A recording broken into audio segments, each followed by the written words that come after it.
একদম শেষ মুহূর্তে একাদশে জায়গা পেয়েছিলেন সাকিব। প্রোটিয়া স্পিনার কেশব মহারাজের জায়গায় সাকিবকে বেছে নিয়েছিল দুবাই ক্যাপিটালস। গ্লোবাল সুপার লিগে এই দিন ছিল সাকিবের অভিষেক। মাঠে ফিরি ব্যাটে বলে করেছেন বাজিমাত। দুবাই ক্যাপিটালসের হয়ে ব্যাট হাতে ৩৭ বলে ৫৮ রানের বিধ্বংসী ইনিংসের পর হাতেও দেখিয়েছেন ভেলকি। ৪ ওভারে মাত্র ১৩ রান খরচায় ৪ উইকেট নিয়ে রীতিমতো একাই ধস নামিয়েছেন প্রতিপক্ষ সেন্ট্রাল ডিস্ট্রিক্টের ব্যাটিংয়ে। হয়েছেন match সেরাও।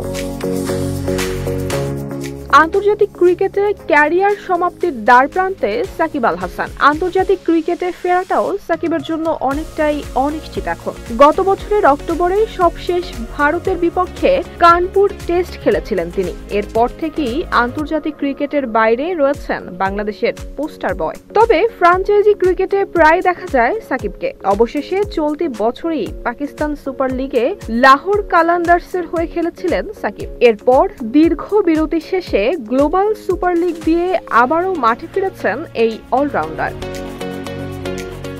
Desk report, Dhaka post.